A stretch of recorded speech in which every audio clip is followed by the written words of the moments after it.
there was definitely an urgency in his voice. He said that as far as the Paris conference is concerned,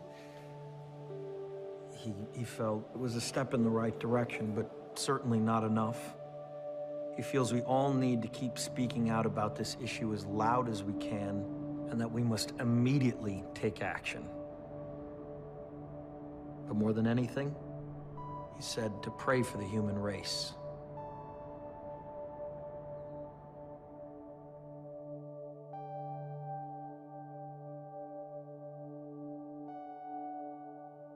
After everything I've seen, it's become pretty obvious that we're no longer living in that first unspoiled depiction of Eden.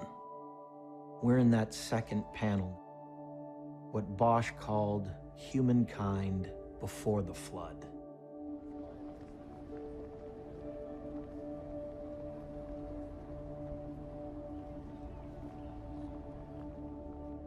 And what haunts me the most is that last panel.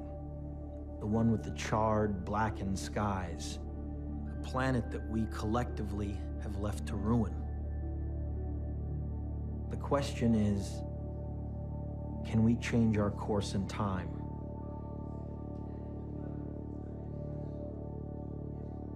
Now, if this was a movie, we could write the ending of this script, and we could figure a way out of this mess. But real life doesn't work like that.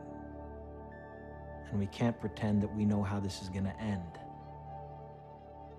The only thing that we can do is control what we do next, how we live our lives, what we consume, how we get involved, and how we use our vote to tell our leaders that we know the truth about climate change. The last speaker for this signing ceremony is the Academy Award Best Actor and the United Nations Messenger of Peace, Mr. Leonardo DiCaprio.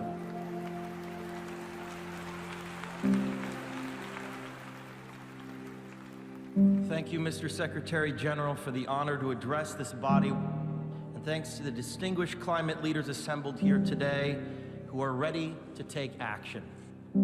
As a UN Messenger of Peace, I have traveled all over the world for the last 2 years.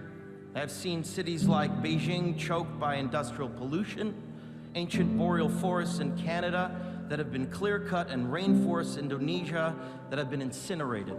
In India, I met farmers whose crops have been literally washed away. In America, I have witnessed sea level rise flooding the streets of Miami. In Greenland and in the Arctic, I was astonished to see that ancient glaciers are rapidly disappearing, well ahead of scientific predictions. All that I have seen and learned on my journey has absolutely terrified me. Now think about the shame that each of us will carry when our children and grandchildren look back and realize that we had the means of stopping this devastation, but simply lacked the political will to do so. Yes, we have achieved the Paris Agreement.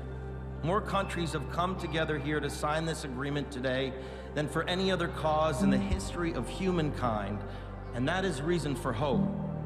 But unfortunately, the evidence shows us that it will not be enough.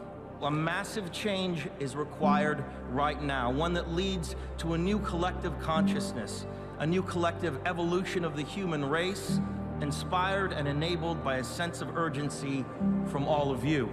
We can congratulate each other today, but it will mean absolutely nothing if you return to your countries and fail to push beyond the promises of this historic agreement. After 21 years of debates and conferences, it is time to declare no more talk, no more excuses, no more 10-year studies, no more allowing the fossil fuel companies to manipulate and dictate the science and policies that affect our future. The world is now watching. You will either be lauded by future generations or vilified by them. You are the last best hope of Earth. We ask you to protect it, or we and all living things we cherish are history.